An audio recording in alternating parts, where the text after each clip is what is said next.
It's time for our quick take. Lou Dobbs, a huge Trump supporter, no longer has a job.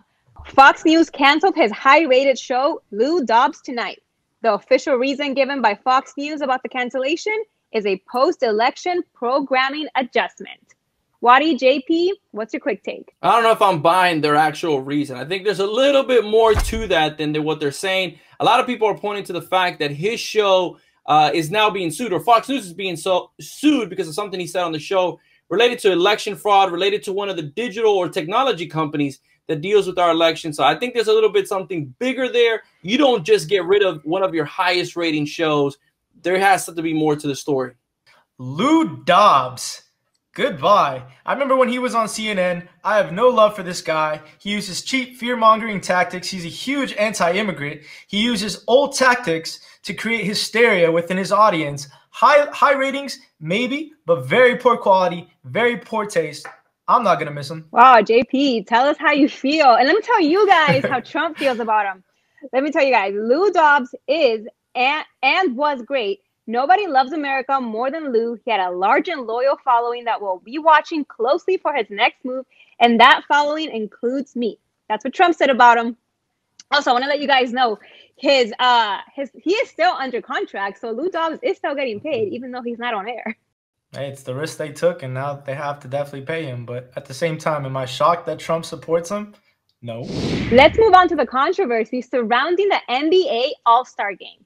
Some of the league's biggest stars aren't too happy with the idea of the event happening in the middle of a pandemic, including LeBron James, who stated that he has zero energy and zero excitement and that he doesn't even understand why they are still having a game. JP, Waddy, what's your quick take?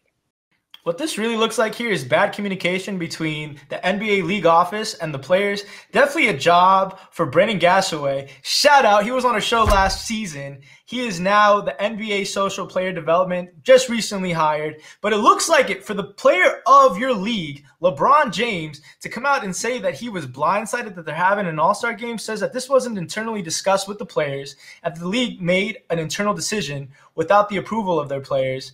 Whether this is right or whether this is wrong, look, we just saw the Super Bowl. Now, that whole stadium wasn't packed, but they said people were socially distanced. Does that set a bad precedent for our public, as you saw a bunch of people out on the street celebrating right after the Super Bowl? I don't know, but at the same time, this doesn't look well for the NBA League, who usually has a great relationship with their players.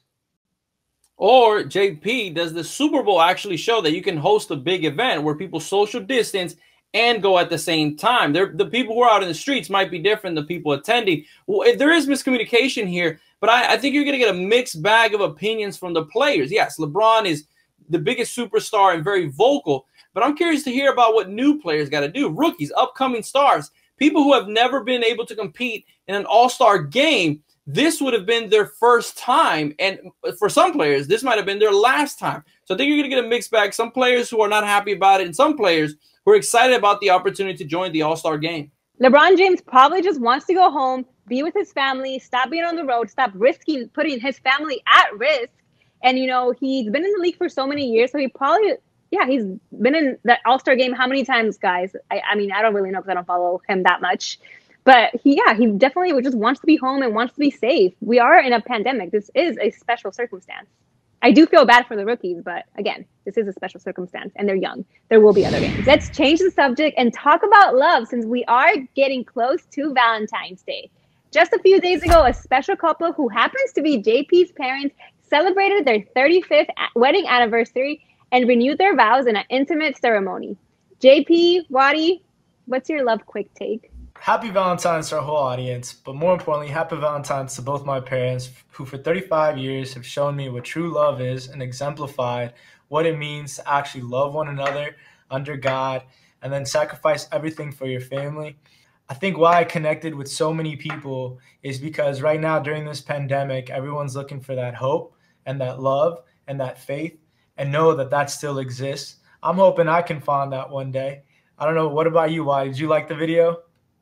What a great video. What an amazing story. My question is, does your dad get to buy your mom both an anniversary present and a Valentine present all in one?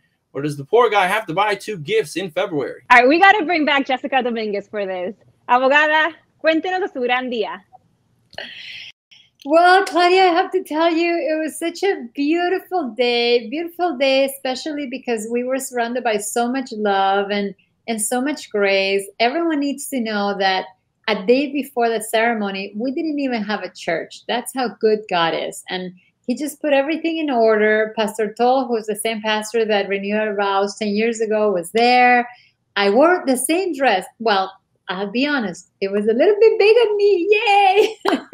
So Diego had to help me adjust it a little bit. But I have to tell you, it was beautiful to walk down that aisle with both of my sons on my side, on each side. My husband was waiting there for me, looking at me the same way or even more romantic than 35 years ago. He was just waiting with his eyes, kind of telling me, "You're the love of my life." And I was telling him back with my look, "You are too." It was just beautiful. It was how did you and Dad meet? We met dancing. Well, before we went dancing. TMI. I love it. You look so beautiful. And I gotta ask, are you gonna do it again for your 45th anniversary too? You know, Claudia, I'll be honest. I was thinking of doing something for the 40th, actually, because I think that I don't think that anything was missing from this one. It was just so beautiful, even though it was in the midst of the pandemic. And I purposely wanted to do it. I was praying since the beginning of the year. And I said, God, I don't want the pandemic to steal our joy when it comes to this beautiful celebration. So we had it. I'm thinking for the 40th, you know, maybe you can see JP dancing with me, Joshua dancing, Javier dancing with me. So maybe just because of the dance, I may do something in 5 years. All right. So JP knows he's got to practice his skills. People follow you for the immigration advice, but I'm here for the life advice. What would you tell our audience? What's a key wisdom of someone of 35 years in marriage would give? Meet their family. Meet her family. And see her or see him interacting with his family or her family members. And you will learn a lot about the person. And also, don't rush. Society, Instagram, Facebook can't tell you when to get married. Get to know them. Recognize the red flags. And don't look for perfection. There is no one perfect out there. We are not perfect. That other person's not going to be perfect either. And just know from the beginning, this is what I would recommend every person out there who's single. Come up with your non-negotiables. What are those things I want from a relationship, from a marriage that I want to last for the rest of my life? What are the non-negotiables? For example, in my son's cases, I've always told them, make sure someone who knows about God, who is going to raise my grandchildren, your kids, with the teachings and the values of the Bible.